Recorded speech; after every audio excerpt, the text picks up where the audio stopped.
Ew, I'm nervous. I've never spoken to myself on camera like this.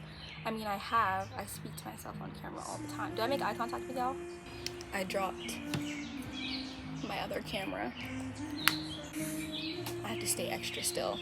Hi, my name is Persephone, and I like to talk. And I don't have a microphone. I'm just gonna keep the audio from either this camera or this one, and whichever one is better is what's gonna work. It's pretty quiet out here. The birds are chirping. I think it adds a nice vibe or ambiance. I don't know if I said this already, but my name is Persephone, and my qualifications are that there's an airplane.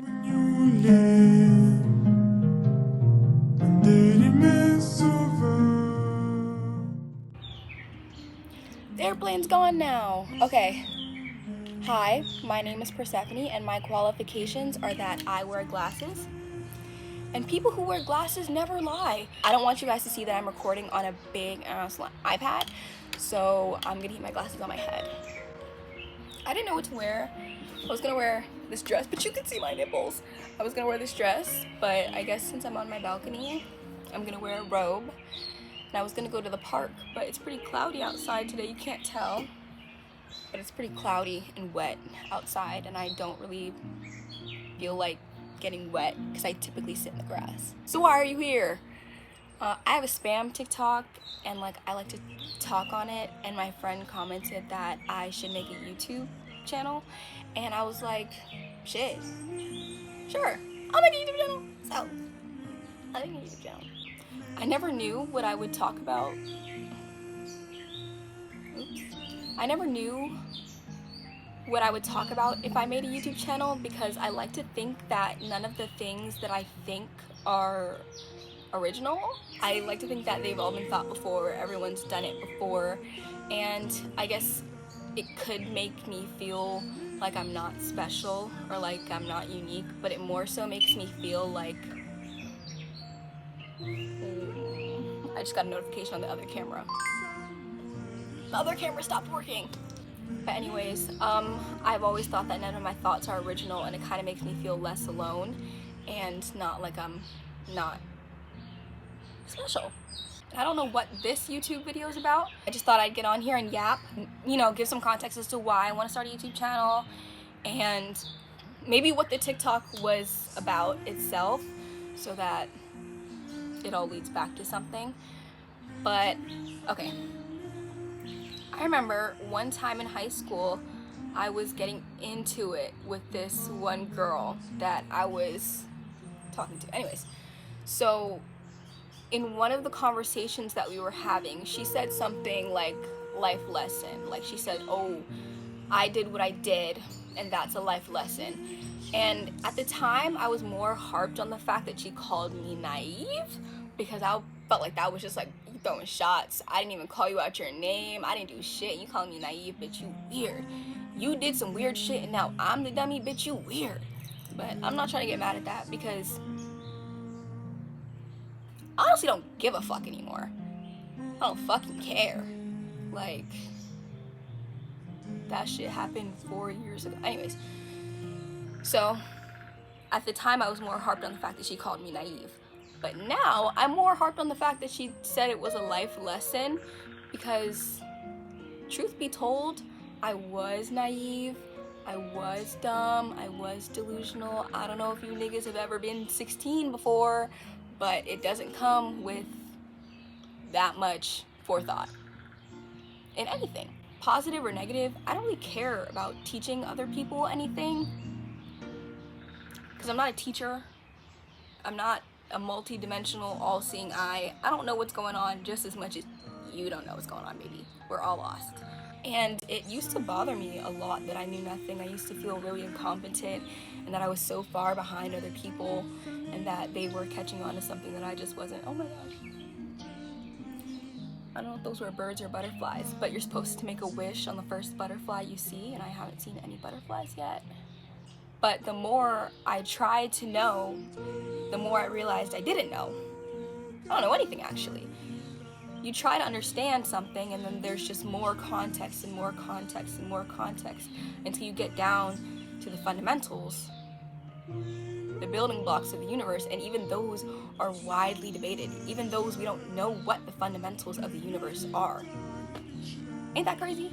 So there's a lesson in that somewhere. But as for me not knowing anything that someone else hasn't already figured out, or not seeing something that someone else has never seen, or things like that, except for maybe my own mind, but I don't think that I'm that interesting. I just don't think that I need to learn any lesson. I don't think that there's any lesson that anyone has to go through to learn anything at this point. Maybe way back when we didn't have a wheel, there was something that we could have learned, but even then, people were so smart. They were so... Human resilience is just breathtaking to me, that people are so strong and they go through so much and they come to the same conclusions. They go through things you would never imagine, and everyone falls on the same line of thought, and everyone comes to the same conclusion. And I think that I will make mistakes and I will have to learn something from something that I do, but I think that's completely optional. And I wonder if that's one of those subtle yet pressing ways that linguistics itself shapes who we think we can be, or who we think we are, what we even have to do with our life. Because imagine if those words didn't exist. If no one ever made you feel like you didn't live in the context... What? Coconuts out of trees. I'm falling... Hold on, give me a second.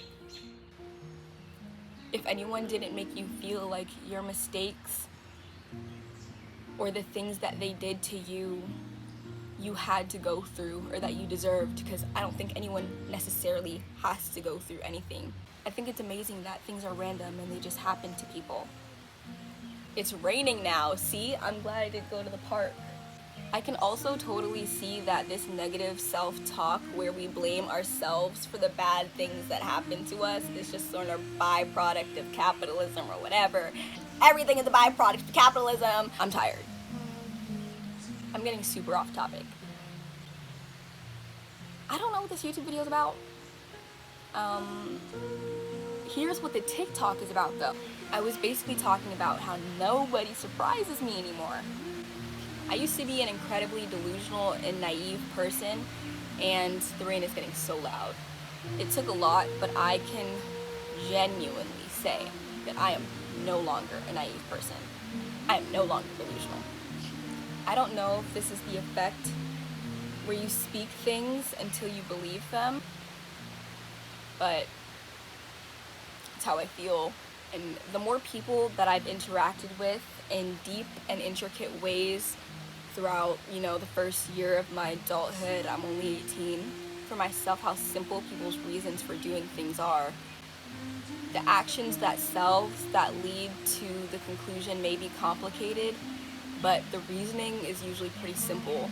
Ultimately, a decision will be reached, and I think from then, it just becomes quite clear.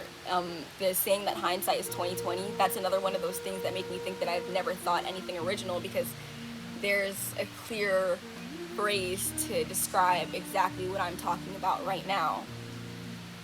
But as I was saying, I think this might come with time, but to me this is a lesson that I think that everyone has learned, or that every time I've gone on a Reddit thread, this is the conclusion that I've come to, is that they don't want to, they don't like you, or you don't like yourself.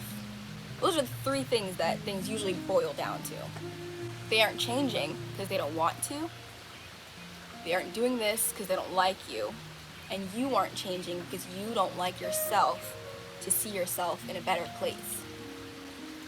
I really somehow thought and believed that people were more nuanced than they presented themselves to be, or that there was always something deeper that couldn't be easily comprehended or understood. I thought that if I helped people through a thought, that they would see the truth as I see it. And maybe that was selfish, but I think the most selfish part was thinking that people wouldn't do something because I wouldn't do it, or people wouldn't treat me away because I wouldn't treat them away, or things wouldn't happen because that's not what I saw as the truth.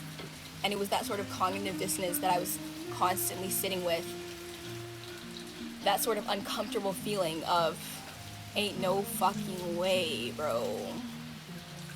That just makes you think, ain't no fucking way. There has to be some other reason besides you don't like me, you don't want to, or I don't like myself, that this is happening. And every time I would try and think myself through a problem, I would come back to those same 3 principles. You can think of these concepts as narrow or as broadly as you'd like to, but in my opinion, that's just about it. I'd like to hear if anyone else has... Oh, actually, now that I think of it, there could be one that they can't, but I don't really believe in can't. You can. Maybe you can. I don't think people realize how many decisions they make in their subconscious and how much it really, how the role that it plays in their lives. One example for me is in the cases of corpus calostomy. I think I'm saying that right, which is done in patients who have severe epilepsy to localize their seizures. So your brain has 2 hemispheres, the left and the right hemisphere, yes, and they'll split. It's only connected by, oops, new angle. It's only connected by the corpus callosum. I think that's the word. Yeah, so they split that connection, and patients would physically be fine, but I think what happens afterwards is just so interesting and telling of the human mind. Whenever they would come back from surgery, it was as if they were 2 distinct people in their left and right side of their brains. The left eye would read something like walk to the other side of the room, and the connections are switched. So right side of the brain would feel instructed to walk to the other side of the room. And the other side, which is responsible for speech, when they would be asked, why did you walk to the other side of the room? They would come up with something like the lighting was better, or I had to stretch my legs, or something like that. And there's so many other examples they did with this, where they'd have the one eye like read a word and then ask the other side of the brain to draw what they saw. And the person would just have no idea what they were doing, but they'd be drawing a picture of something that they saw. But they didn't know that. What the fuck? So what that really shows me is that people are just that simple. People make up their minds instantly. They decide that they're gonna walk across the room because they need to see sunlight. That's not why they're walking across the room, but they're doing it. They across that room right now, ain't they? It's a tandem of 2 brains and 2 consciousnesses. That word always gets me. Trying to process information around us. Just a side note, something that I think is interesting is that these patients can argue with themselves. Like if one part of the brain doesn't like the shirt that they're wearing, it will try and take it off. But if the other side does, they'll try and put it on, and they'll keep going back and forth like that. We, our brains, aren't necessarily experiencing this experience. We're creating it. And the brain is very good at it. We've created not only 1, but 2 experiences and put them in one body, and they look through one eye, and they play as one person, and they play that dance. That is so cool. How many living things even get the language to explain what I'm explaining to you right now? This could obviously lead into broader conversations around free will, if people are able to do whatever they want to do, or if they have a core set of selections that they can choose from that is so wide and broad that it gives the illusion of free will. But what's more pressing and ego-shattering to me, honestly, is to see that I, who I perceive myself to be, am essentially a third-party fallout of the universe attempting to experience itself. And it makes me feel as if I don't really exist at all. I wonder if I'm verbalizing the things the right side of my brain needs to say, or if it speaks to me in other ways. I wonder if the me talking to you likes to talk, or the me that wrote the script likes to write scripts. I don't know. What I'm essentially trying to say is that people make decisions instantly without thinking, and they're not gonna change, and they're not gonna change their mind, and you can't lead them to the truth. That's not how this works, and it's not their fault, and I forgive them, and I forgive myself. Once you see how most stories end, which most people see how the stories end, you can trace them back to where they start. Hold on, my aunt's calling me. Hello? I'm in the house. What do you mean? Oh, my bad. I mean, you want my location? Why do y'all always want me to text y'all when I get somewhere? If I didn't get there, I'll tell you. Bye. My aunt was calling me because I didn't tell her when I got home. But I never tell anyone when I get home. I'm home. I made it. Yay! You'll see me tomorrow. What? I'm home. Y'all, they literally have a Ring camera. Check the Ring camera. You know I'm here. Yeah, anyways. So once you see how stories end, you can see how they start as well. And they all sort of become very predictable. They all kind of take the same shape. And I sort of live with this constant disappointment that the world isn't actually as fantastical and as fun as I see it in my head, or it's just not as I see it in my head, and there's nothing that I can do about that. It's just disappointing. I get let down, people let me down, I let myself down, but one thing about me, I cannot seem to leave any stone unturned. That little search feature on Google, I'm feeling lucky, I am always feeling lucky. I know that statistically, the impossible is possible. We have a whole study, quantum physics. Literally, all they do is study the impossible, and they watch the impossible happen in real time. They theorize and contemplate about the impossible. What the fuck? You know, I'm not surprised by people, but I'm constantly surprised by the world. It seems the more I become disillusioned with the idea that there's some God or religion that is influencing the world as it is, that the more I settle with the idea that bad things happen because the world is random and good things happen just as randomly, the more I'm able to make peace with that. And you know, I still think that philosophy has a role in the world. I definitely wish that more people were interested in the humanities. But as I said before, I think that most philosophical ideas boil down to the same idea. You know, most philosophical concepts boil down to the same principles. Essentially, you know, don't hurt people, please. That's literally what they all say. The more I see the processes behind the things that we consider processes in themselves, I find that they're even more surprising and rich and complex and interesting, and that I'm really okay with that. In the script, I wrote that I felt it made me more forgiving, but I think what it made me was more passive. I don't know if I'm forgiving people. I don't know if maybe deep in my subconscious I still carry resentment for how I've been treated. I don't think that I do, and I try not to. But I think whatever I feel presents itself as forgiveness. It's kind of hard to take things too seriously.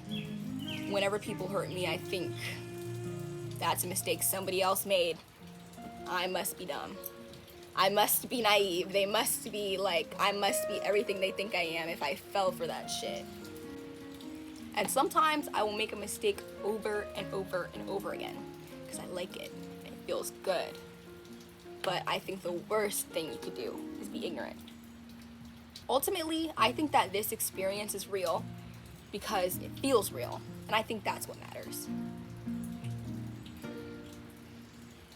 The context behind what I see, what my experience is, and in the universe doesn't dilute who I am as a person or make this meaningless.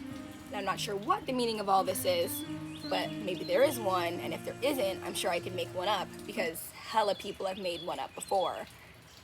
It's not special and it's not unique. But that's sort of more context as to why people don't surprise me, because I see how easy decisions are made, I see how concrete they are, and I see that they follow patterns and that people have tendencies. Yeah, that's just about it. This was my first YouTube video. I'm gonna have so much fun editing it.